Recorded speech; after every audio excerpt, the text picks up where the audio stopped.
Hi folks, we're going to take a look at 3C and D from part 1 of the extra Unit 3 review. Okay, so here we have a logarithmic equation. Okay, so our goal is to have one single logarithm on one side of the equation equal to some number. Okay, and then from there we'll see where we go. Okay, so in this case here, we're definitely going to be using the logarithm rule. Okay, with the subtraction. Okay, and I'm also going to bring this to the other side here, although, we'll see in part D how there's, another way I could have dealt with this. But for now, I'm going to follow what we've been doing so far. So first I'll combine these two here. So this becomes log base 5 of x plus 2 over x minus 1. Okay, and I'll bring this to the left-hand side, so minus.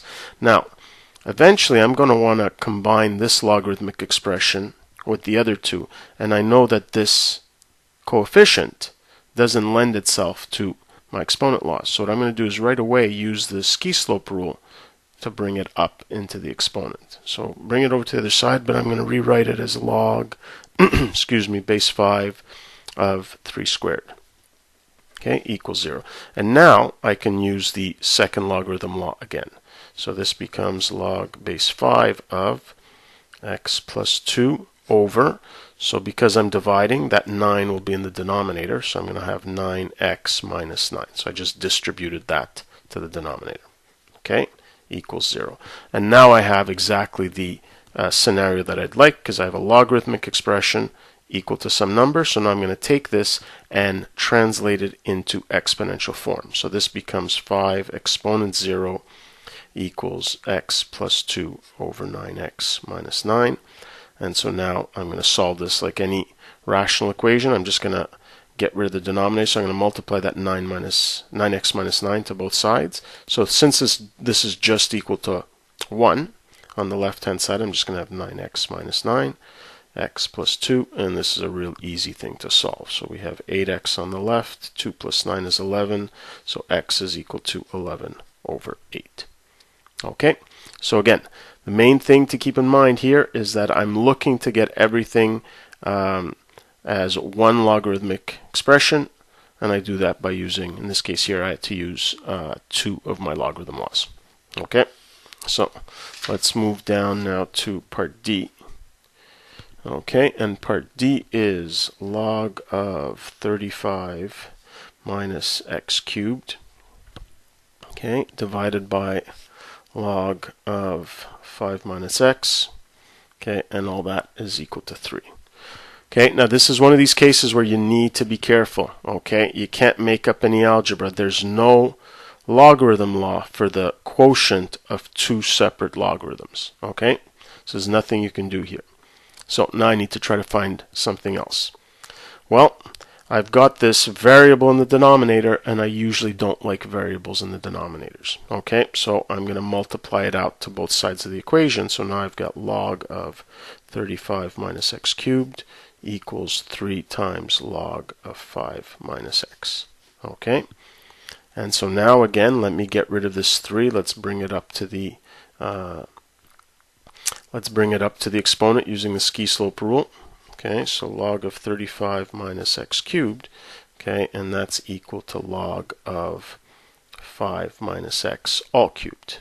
Okay, now I could do what I did in the last problem and just bring this over to the other side so I can use my second logarithm law.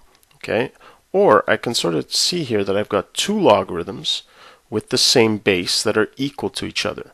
So if the bases are the same, means the inputs also have to be the same. So here I know that 35 minus x cubed has to be equal to 5 minus x all cubed.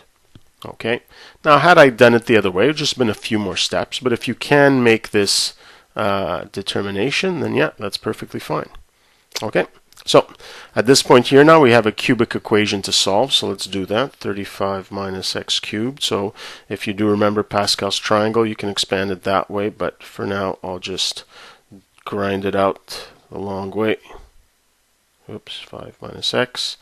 Okay, so here we've got, do this multiplication first, so it's going to be 25 minus 10x plus x squared.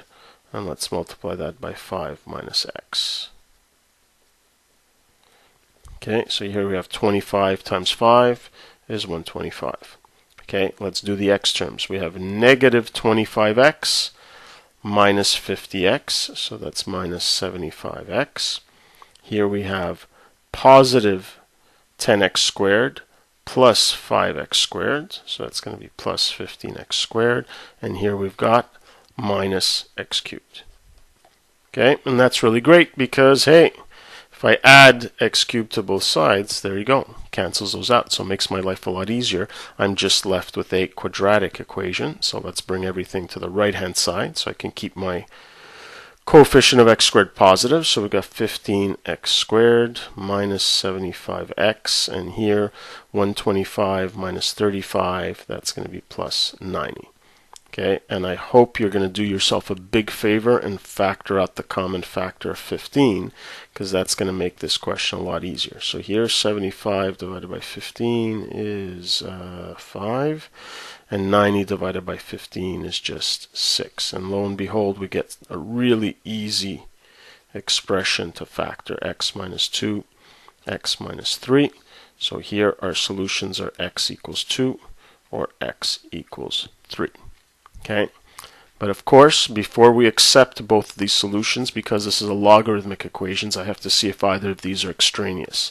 Okay, so let's check those original expressions. Well, if I do 35 minus 2 cubed, 35 minus 8 is positive. And if I do 35 minus 3 cubed, so that's minus 27, still positive. So that one's okay for the numerator. And for the denominator, I've got 5 minus 2 is positive, 5 minus 3 is positive. So both of these answers are